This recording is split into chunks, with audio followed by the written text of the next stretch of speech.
오늘은 1월 19일입니다. 오늘도 주님 안에서 복된 그런 삶을 사는 우리 모두 되기를 바랍니다. 사도신경으로 신앙을 고백하시고 하나님 앞에 예배하겠습니다.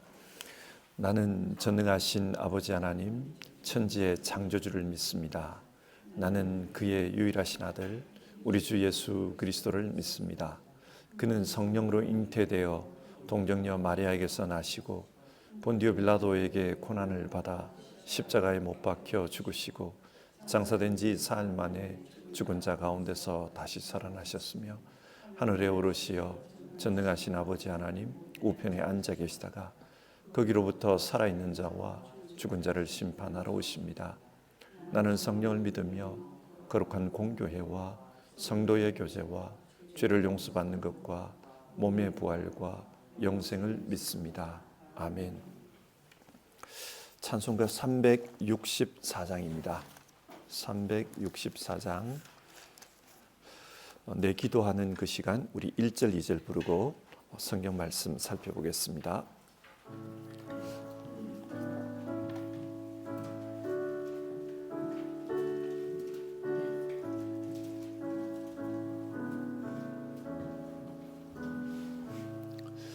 내 기도하는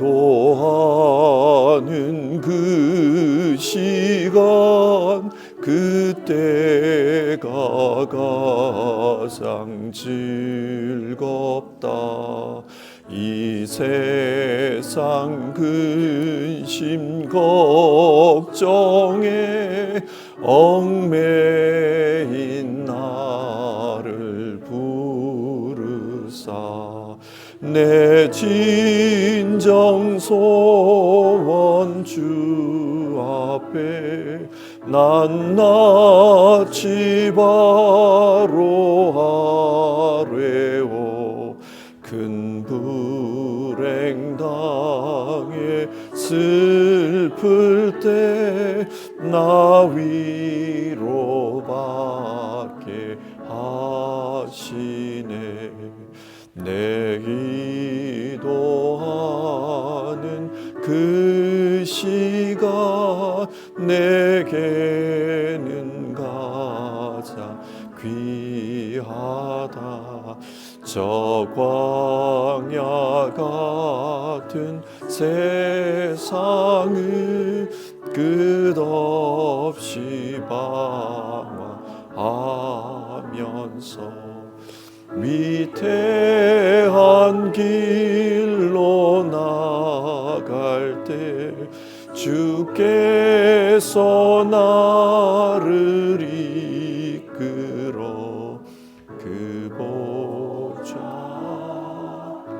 나아가 큰 위례 받게 하시네. 아멘.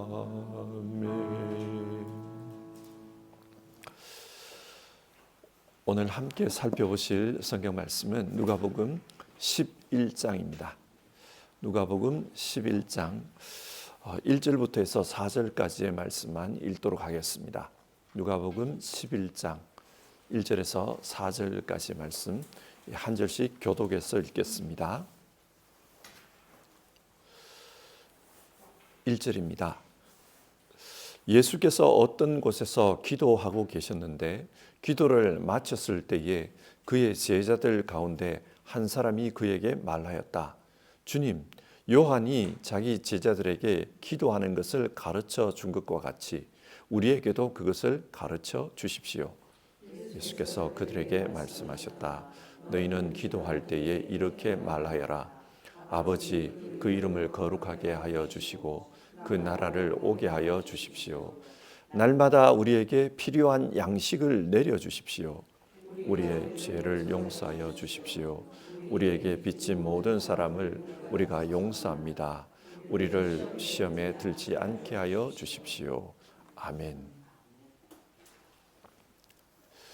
원래 우리 교회는 우리는 예배자입니다. 이런 주제로 신앙생활을 하고 있습니다. 여기서 중요한 것은 정체성의 문제입니다.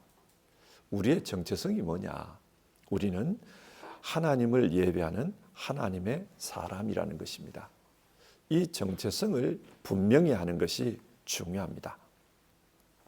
세상의 역사를 보면 이 정체성이 얼마나 중요한지를 새삼 깨닫게 됩니다.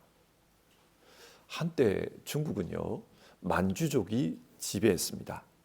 만주족은 중국의 동북쪽에 위치한 소수 민족이었지만 정말 강한 민족이었다 그래요. 싸움을 잘했습니다. 그래서 명나라를 무너뜨리고 청나라를 세웠습니다. 중국 전체를 다스리게 되었습니다. 이 청나라 사람들이 지금의 신장 지역, 그리고 티베트 지역, 몽골 지역, 연해주 지역까지 다 점령을 했습니다. 그래서 어마어마한 땅덩어리를 다스렸습니다. 현재 중국의 영토는 이 청나라 사람들이 만든 겁니다. 그런데 지금 중국 내에서 이 만주족의 흔적은 아주 미미합니다. 자기 스스로를 만주족이라고 말하는 사람의 숫자는 약 1,000만 명 정도밖에 되지 않는다고 합니다. 그런데 그들조차도 자기 말을 잃어버렸어요. 만주말을 못합니다. 그리고 문화적으로 중국 한족에게 동화되어 버렸습니다. 그래서 만주족의 문화는 별로 남아있지 않다고 합니다. 왜 이런 일이 발생한 것일까요? 정체성의 문제에 큰 어려움이 생긴 겁니다. 자기 정체성을 잃어버리면은 옛날에 아무리 대단했어도 결국은 미미한 존재로 끝나고 맙니다. 이와 좀 다른 경우를 한번 생각해 봅시다. 유대인들 역시 숫자가 그렇게 많지는 않습니다. 아무리 많이 잡아도 전 세계적으로 2천만 명이 안 됩니다. 그리고 지금 유대인들의 외모를 보면 중동 사람보다는 서양 사람에 더 가까운 사람들이 많습니다. 왜 그럴까요?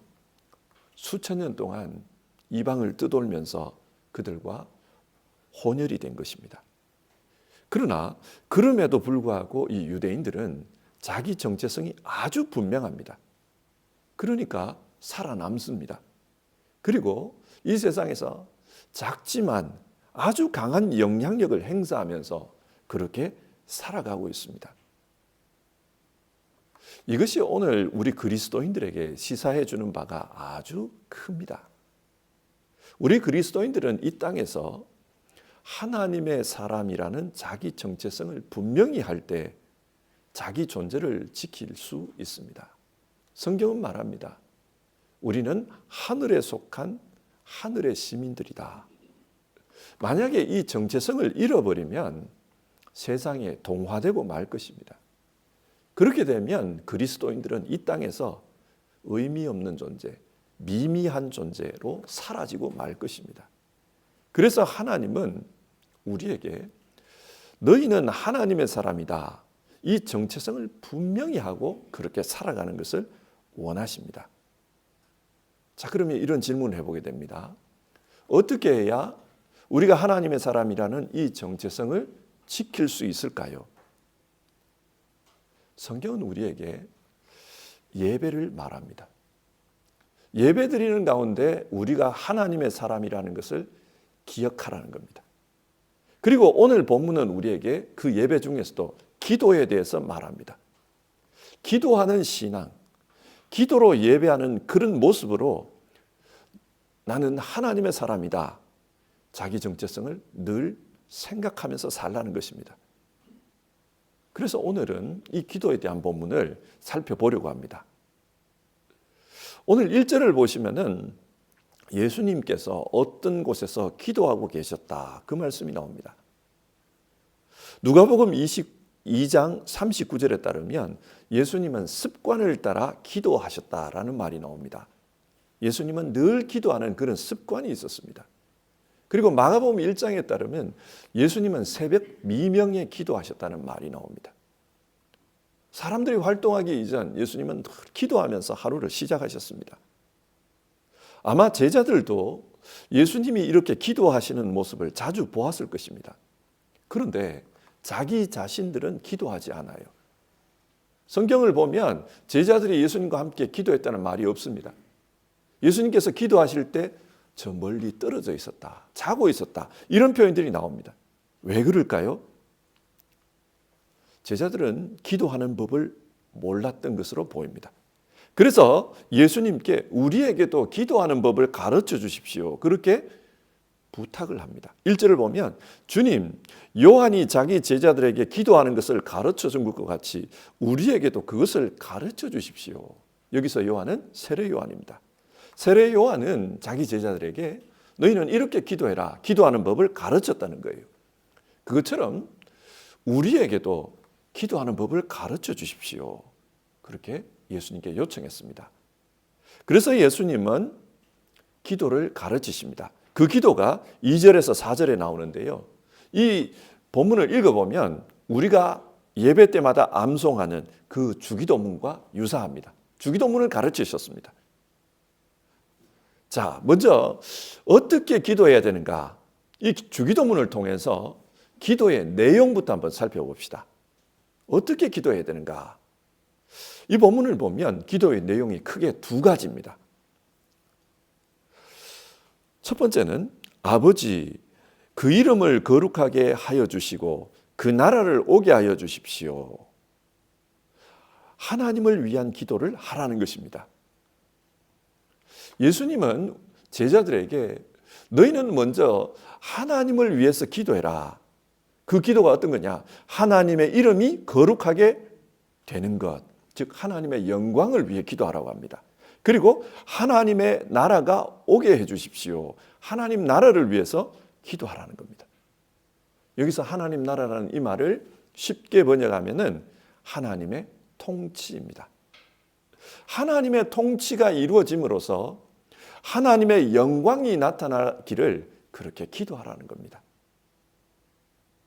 우리는 이런 기도를 하려고 하면 하나님이 무엇을 기뻐하실까?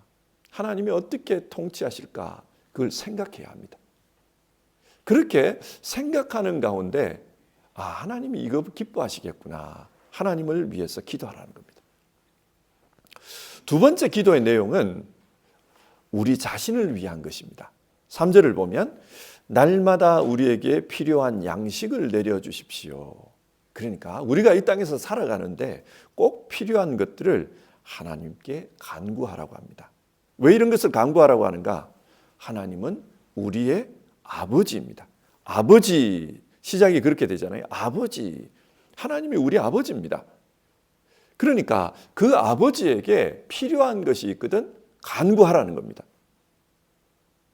그리고 죄 용서에 대해서도 기도하라고 합니다. 4절을 보시면 우리의 죄를 용서하여 주십시오. 우리에게 빚진 모든 사람을 우리가 용서합니다. 하나님 아버지의 뜻은 세상이 사랑 가운데 살아가는 겁니다. 이 세상에 사랑이 넘치기를 원하십니다. 그러기 위해서는 용서가 이루어져야 된다는 거예요.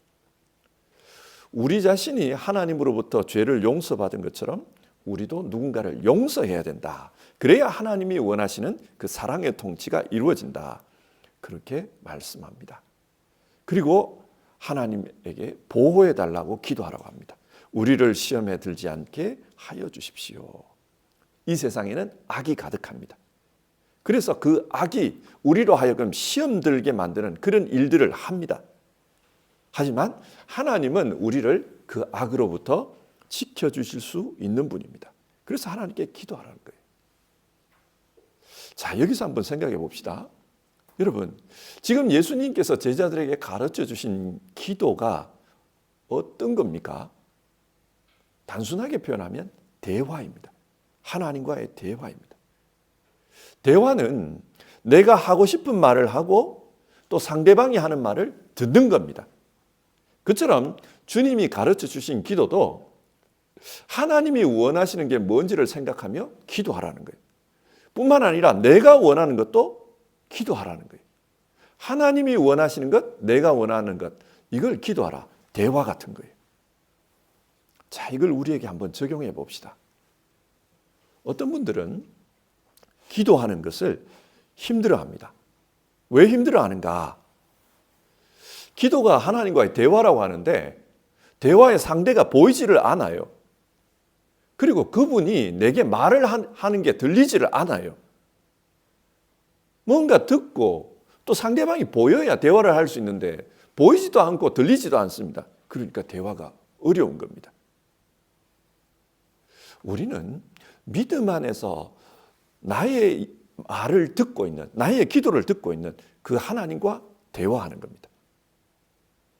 그렇기 때문에 성경은 하나님께서 우리의 그 말을 듣고 있다. 그렇기 때문에 쉬지 말고 기도하라. 항상 기도하라. 그런 말을 하는 겁니다. 우리가 하나님과 대화하는 데 있어서 중요한 것은 하나님께서 듣고 있다. 그걸 우리가 생각하는 겁니다. 그리고 내가 아뢰고 싶은 것을 아뢰고 또 하나님이 원하시는 것을 생각하고 이게 기도입니다.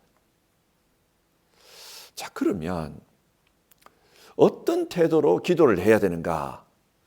두 번째로 기도의 태도에 대한 말씀을 주님께서 하십니다. 그게 5절에서 8절에 기록되어 있는데요. 이 기도에 대한 태도를 이야기하면서 주님은 한 가지 비유를 들려주십니다. A라는 사람에게 B라는 친구가 찾아왔습니다. 그런데 이 A는 그 B를 대접할 만한 빵이 없었습니다. 그래서 또 다른 친구인 C에게 찾아가서 빵을 빌려달라고 요청을 합니다. 그런데 좀 미안한 상황이에요. 왜냐하면 이 C가 이미 잠자리에 들어 있습니다. 자녀들과 함께 가족들이 다 잠자리에 들어 있습니다. 그런데 이 A라는 사람이 그 C 집에 가가지고 계속 문을 두드린다는 거예요. 네. 이 C가 무시할 수도 있는 상황이에요. 하지만은 친구가 자꾸 두들기니까 이게 귀찮고 이 잠자는데 휴대용이 되잖아요. 그래서 들어준다는 이야기입니다. 이 비유의 핵심은 8절에 나오는데요. 그 사람의 친구라는 이유로는 그가 일어나서 청을 들어주지 않을지라도 그가 졸라대는 것 때문에 일어나서 필요한 만큼 줄 것이다. 주님이 이런 말씀을 하세요. 그러니까 어떤 태도로 기도하라는 것입니까? 한번 두들긴다고 해서 안 열어준다고 좌절하지 말라는 겁니다. 열어줄 때까지 좌절하지 말고 인내하면서 기도하라. 끝까지 기도하라. 그걸 말합니다. 왜 이렇게 기도하라고 합니까? 이 본문을 헬라어로 보면 졸라대는 것이라고 번역된 헬라어가 아나이데이아라는 단어입니다. 아나이데이아. 이 말의 원래 뜻은 뻔뻔하다, 부끄러움을 모른다 그런 뜻이에요. 그러니까 하나님은 우리 아버지입니다. 그 아버지 앞에서 체면 차리지 말고 뻔뻔하게 기도하라는 거예요. 그래도 괜찮다. 주님 지금 그걸 말씀하는 겁니다. 하나님은 우리에게 아주 자애로우신 아버지시니까 그분이 들어줄 때까지 포기하지 말고 인내하면서 뻔뻔하게 기도해라. 주님은 제자들에게 그렇게 가르쳤습니다. 근데 우리는 좀, 특별히 한국 사람들은 좀 점잖잖아요. 그래서 이렇게 이 뻔뻔하게 기도해도 되는가 이런 생각이 좀 들어요. 그리고 내가 좀 염치 없이 기도하면은 하나님이 응답하지 않을 거다 이런 생각을 할 수도 있습니다. 그래서 예수님께서 세 번째로 기도 응답에 대해서 말씀을 합니다. 그게 9절과 10절에 나오는데요. 내가 너희에게 말한다. 구하여라. 그리하면 너희에게 주실 것이다. 찾으라. 그리하면 찾을 것이다. 문을 두드려라. 그리하면 너희에게 열어주실 것이다. 구하는 사람마다 받을 것이요. 찾는 사람마다 찾을 것이요. 문을 두드리는 사람에게 열어주실 것이다. 주님은 분명히 응답해 주신다. 그렇게 말씀하십니다. 구하라. 이 말을 헬라어로 보면 요구하라는 뜻이에요. 네, 뻔뻔하게 요구하라는 말입니다. 그러면 주님이 주실 거라는 거예요. 찾으라. 이거는 어떤 의도를 가지고 추구하는 거예요. 어떤 강력한 목적을 가지고 추구하는 겁니다. 그렇게 하면은 그 요구가 들려질 거라는 겁니다. 문을 두드리라. 이거는 아주 진짜 얼굴이 두꺼운 거예요. 아주 뻔뻔한 겁니다. 그렇게 뻔뻔하게 요구하라. 그러면 문이 열릴 거다. 이런 말을 해요. 구하라, 찾으라, 두드리라. 이 말을 헬라어로 보면은 뭔가 철없는 아이가 부모한테 떼를 쓰는 그런 표정입니다. 그러니까 지금 예수님은 우리에게 그렇게 기도하라는 거예요. 그러면 하나님은 때를 쓰는 그 자기 자녀를 외면하지 않는다. 들어주신다. 반드시 들어주신다. 그 말씀을 합니다. 이런 말씀을 우리가 읽다 보면은 기도는 무엇이든지 해도 되구나. 어떤 제목이든지 아뢰어도 되구나. 그것을 알게 됩니다. 정말 그렇습니다. 유치한 것도 아뢰도 됩니다. 고사한 것도 아뢰도 됩니다. 먼저 그 나라와 그 의를 구해도 됩니다. 그러나 내가 배고픈 거 구해도 됩니다. 근데 여러분, 우리는 경험적으로 알고 있습니다. 어떤 겁니까? 내가 아뢰어봤는데 안 들어주던데요. 그런 경우가 있다는 걸 우리 경험적으로 알아요. 저는 개인적으로 우리 교회 성도님들이 편찮을 때 하나님께 고쳐달라고 때를 써본 적이 있었습니다. 근데 결과론적으로 데리고 가시더라고요. 그게 여러 번 있었습니다. 여러분, 구하라 그래가지고 순진하게 구했는데 왜 기도를 안 들어주셨을까요? 주님께서 성경 말씀에서 지금 우리에게 거짓말을 하신 겁니까? 여기에 대한 대답이 11절에서 13절에 나옵니다. 너희 가운데 아버지가 된 사람으로서 아들이 생선을 달라고 하는데 생선 대신에 뱀을 줄 사람이 어디에 있으며 달걀을 달라고 하는데 전갈을 줄 사람이 어디에 있겠느냐? 너희가 악할지라도 너희 자녀에게 좋은 것을 줄 알거든 하물며 하늘에 계신 아버지께서 구하는 사람에게 성령을 주시지 않겠느냐? 이 말씀을 보면 사람도 자기 자녀에게는 좋은 걸 준다는 거예요. 하물며 하늘에 계신 너희 아버지가 좋은 걸 주지 않겠느냐? 그 말씀을 합니다. 가끔씩 청년들과 이야기하면서 너는 꿈이 뭐냐? 이런 질문을 할 때가 있습니다. 그래서 독일에서 유학을 마치고 어떤 사람이 되고 싶으냐 이런 이야기를 하다 보면 포부가 큰 청년들이 있어요. 꿈이 큰 거는 좋은 겁니다. 그런데 어떤 때는 듣다 보면은 무계한 좀 그런 말을 할 때도 있어요. 그러다 보면 속으로 좀 그건 아닌데 이런 생각이 들 때가 있어요. 그 청년들의 눈높이에서는 자기가 가지고 있는 꿈이 옳은 겁니다. 그러나 세상을 조금 더 살고 보면은 그거는 아닌데 지금은 맞다고 생각했지만 그거 허망한 일인데 공허한 꿈인데 그걸 알게 돼요. 여러분도 아마 그러실 겁니다.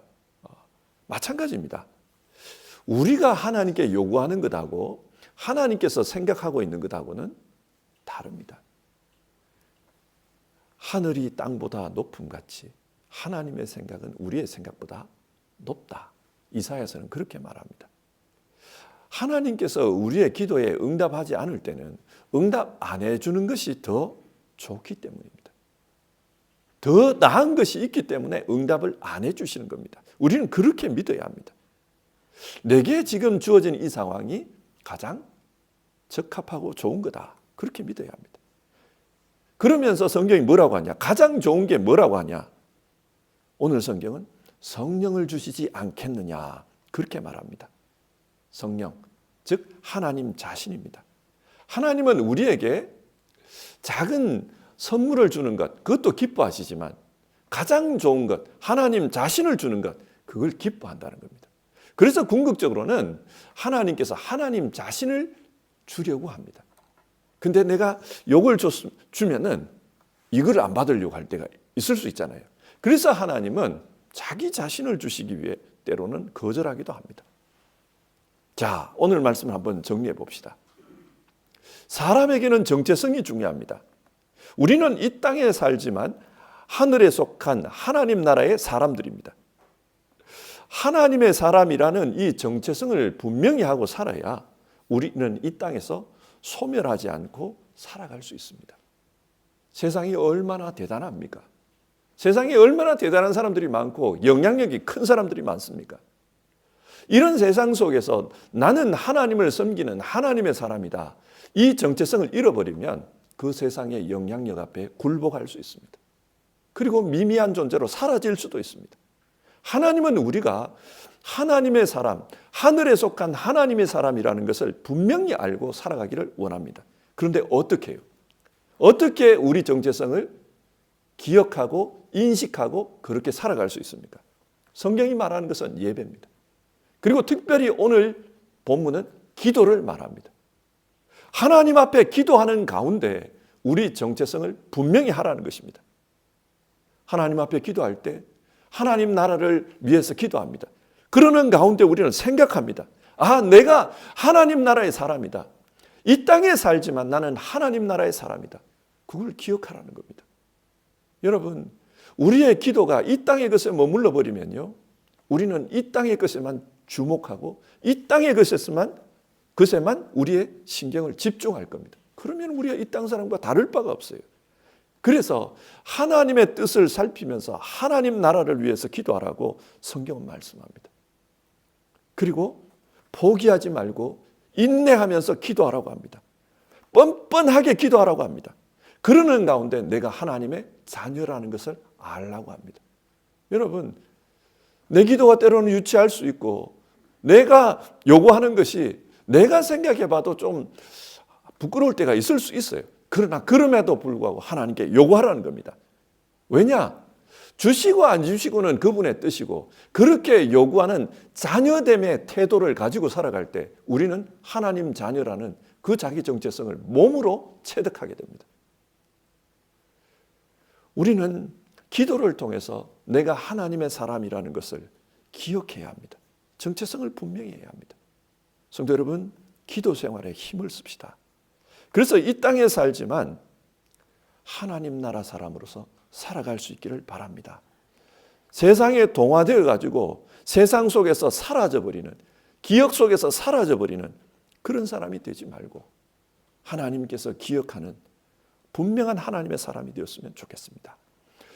누가복음 11장 오늘 우리가 살펴본 이 본문 이유를 보면요, 예수님을 보면서 바알세불에 들린 자라고 비판하는 자들이 나옵니다. 이들이 누구냐? 이들이 율법학자들이에요. 하나님을 섬기고 하나님 말씀을 안다는 사람들이에요. 그런데 이 사람들은 하나님의 아들이 왔지만 그 아들을 몰라봅니다. 왜 그렇습니까? 정체성을 잃어버린 거예요. 하나님의 사람이라는 자기 정체성을 잃어버리면 하나님의 말씀도 하나님 말씀으로 안 들립니다. 하나님의 아들이 하나님의 아들로 안 보입니다. 그래서 예수님은 귀신 이야기를 해요. 집 나간 귀신, 돌아오는 그런 이야기를 합니다.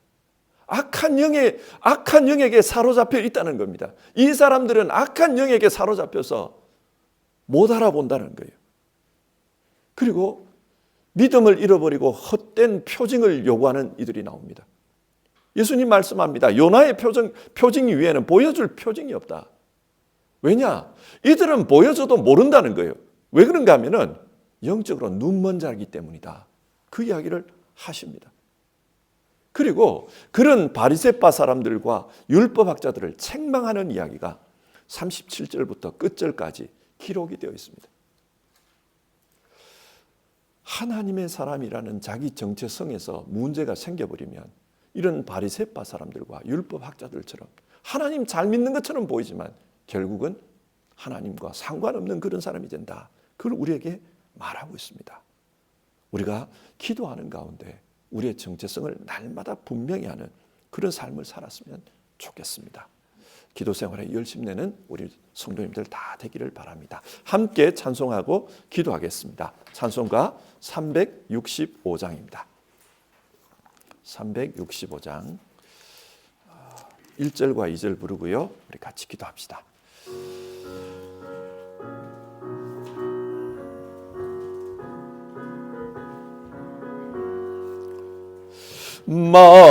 마음속에 근심 있는 사람 주 예수 앞에 달래어라. 슬픈 마음 있을 때라도 주 예수께 아뢰라. 주 예수 앞에 달래어라. 주 우리의 친구니 무엇이나 근심하지 말고 주 예수께 아뢰라. 눈물 나며 깊은 한숨 쉴 때 주 예수 앞에 달래어라. 은밀한 죄 내게 있더라도 주 예수께 아뢰라. 주 예수 앞에 달래어라. 주 우리의 친구니 무엇이나 근심하지 말고 주 예수께 아뢰라. 아멘. 우리 같이 기도해 봅시다. 오늘 우리가 기도에 대한 말씀을 나누었습니다. 우리는 이 기도를 통해서 하나님의 사람이다, 나는 하늘나라 백성이다, 그 정체성을 분명히 하는 것이 이 땅을 살아가는 우리에게 요청됩니다. 그래서 첫 번째 기도 제목으로 우리 그 기도를 합시다. 하나님, 기도하는 가운데 내가 누구인지를 분명히 알고 살아가게 하여 주시옵소서. 그래서 세파가 몰려와도 거기에 흔들리지 않고 살아가게 하옵소서.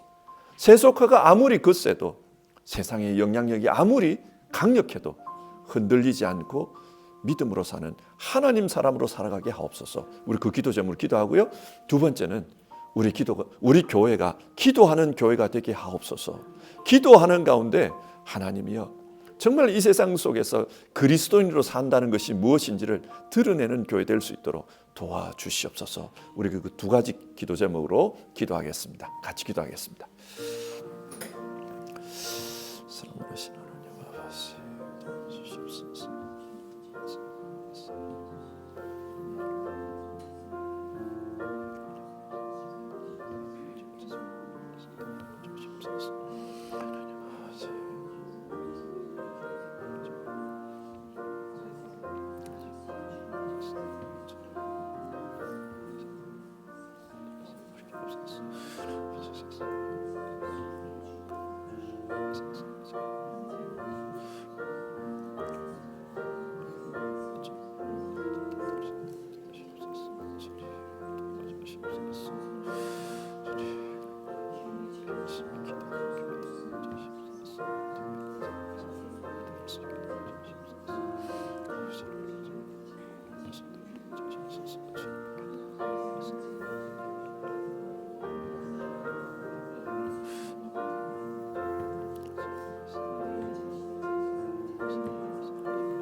하나님, 빌립보서 3장은 우리의 시민권은 하늘에 속했다고 말하고 있습니다. 우리는 이 땅에 살고 있지만 하늘나라 사람들이고 또 이 땅에서 하나님을 예배하는 하나님의 영적 제사장들임을 우리가 기억하고 살게 하옵소서. 우리의 정체성을 분명히 하고 살아가야 우리가 이 땅에서 하나님의 사람으로서 살아갈 수 있지. 그렇지 않으면 세상 속에 동화되어 버리고 세상의 사람으로 사라지고 만다는 걸 우리 너무나도 잘 압니다. 지금 우리가 살고 있는 이 시대의 교회들을 봅니다. 서구사회의 교회들은 점점 세상에 동화되어 버렸고 그런 가운데 힘을 잃어버린 것을 보고 있습니다. 한국 교회 또한 마찬가지입니다. 하나님 아버지, 이런 상황 속에서 우리의 정체성을 분명히 하게 하여 주시옵소서. 예배하는 가운데, 기도하는 가운데 우리가 하나님의 사람이라는 것을 확인하고 정말 하나님 사람답게 살아가는 우리 모두 되게 하여 주시옵소서. 그래서 하나님, 세상의 세파에 쓸려 내려가지 않게 하시고 세속화 속에서 사라지지 않는 우리 될 수 있도록 주님 도와주시옵소서. 하나님, 기도합니다. 우리 교회, 기도하는 교회 될 수 있도록 도와주시옵소서. 젊은 세대, 그리고 우리의 장년 세대 모두가 기도할 수 있도록 주님 도와주시옵소서. 그러는 가운데 하나님, 정말로 주님께서 기대하시는 예수 그리스도의 사람으로서 살아갈 수 있게 하시고 예수님의 증인으로서의 역할을 잘 감당하는 그런 교회 될 수 있도록 주님 도와주시옵소서. 하나님 아버지, 우리 성도님들 여러 가지 어려움과 또 마음의 기도 제목을 가지고 기도합니다. 무슨 기도 제목이든지 간에 우리의 기도를 들어주시는 그 하나님 앞에 때로는 뻔뻔스러울 정도로 그렇게 기도할 수 있는 그 열심을 우리에게 주시옵소서. 그리고 주님께 기도하는 가운데 하나님께서 우리를 돌보고 계신다는 것을 하나님, 이 기도를 통해서 경험하게 하옵소서. 우리가 하나님의 아들이요 딸이라는 것을 기도를 통해 경험할 수 있도록 역사해 주시옵소서. 오늘도 하나님 앞에 하루를 기도하면서 시작하는 우리 성도님들 그 삶 속에 주님 함께해 주시기를 바라고 기도를 통해 주님의 역사가 나타나게 하여 주시옵소서. 이 모든 말씀 우리 주님 예수님의 이름으로 기도드립니다. 아멘. 주기도문 하겠습니다. 하늘에 계신 우리 아버지, 아버지의 이름을 거룩하게 하시며 아버지의 나라가 오게 하시며 아버지의 뜻이 하늘에서와 같이 땅에서도 이루어지게 하소서. 오늘 우리에게 일용할 양식을 주시고 우리가 우리에게 잘못한 사람을 용서하여 준 것 같이 우리 죄를 용서하여 주시고 우리를 시험에 빠지지 않게 하시고 악에서 구하소서. 나라와 권능과 영광이 영원히 아버지의 것입니다. 아멘.